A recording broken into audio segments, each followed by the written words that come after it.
Bonjour mes petits chats, avec un S comme le chat de l'aiguille. Aujourd'hui, je vais vous apprendre à épingler correctement votre tissu.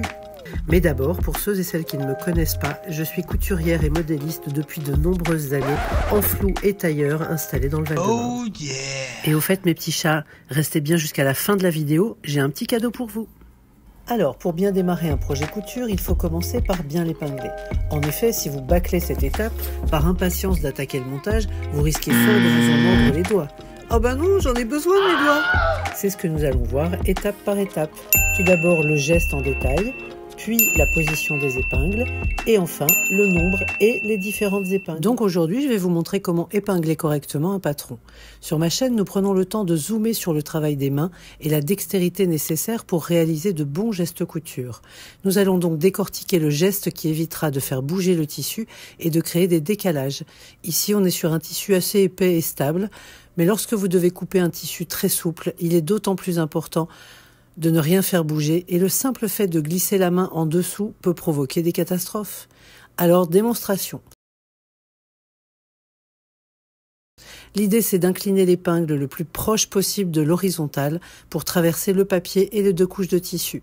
Dès que vous sentez la table sous la pointe de l'épingle, il faut redresser vos doigts à la verticale comme ceci, afin de pouvoir faire levier pour remonter la pointe. Mais pour ça, il faut d'abord que je bloque le tissu avec le petit doigt de chaque côté pour le maintenir tendu de part et d'autre. Puis je place un ongle à l'endroit où ma pointe va ressortir, ce qui me permet de faire levier sans que rien ne bouge.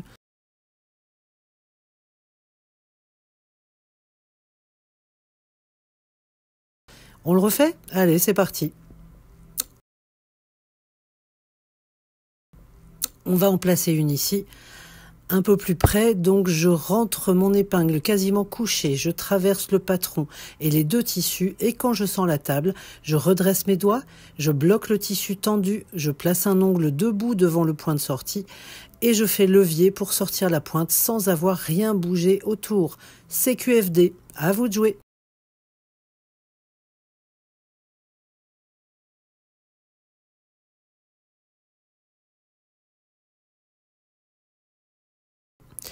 Alors on me demande souvent combien d'épingles il faut mettre et dans quel sens. En fait, quand on coupe le tissu, le sens n'a pas réellement d'importance.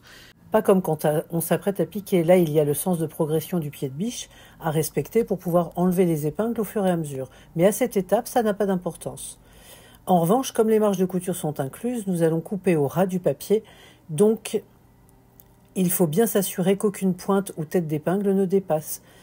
Une autre question qui revient souvent, combien est-ce qu'on place d'épingles? Eh bien, je dirais que ça dépend de plusieurs paramètres. Si vous avez un tissu très stable, plutôt épais, la lame du ciseau n'aura pas d'incidence sur le placement du tissu et vous pourrez vous contenter d'une épingle tous les 5 à 10 cm.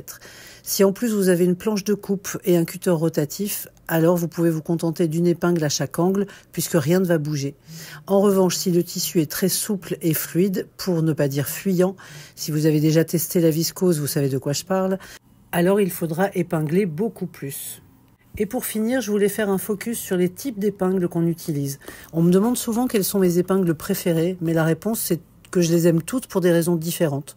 D'ailleurs, comme vous le voyez, sur ma magnifique étoile pique-épingle, j'en ai de toutes sortes.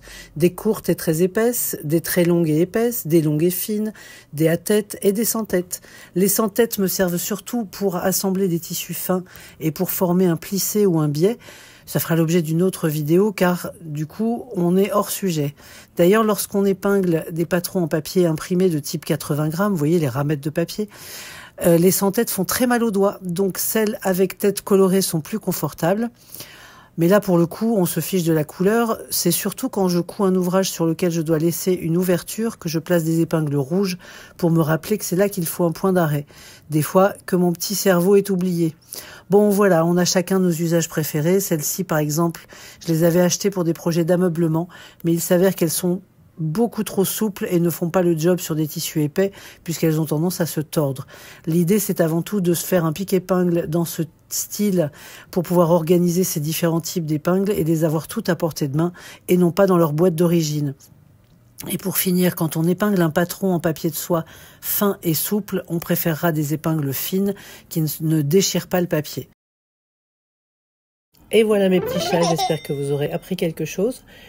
N'hésitez pas à vous abonner, à liker, à commenter et même à partager si vous le souhaitez. À bientôt!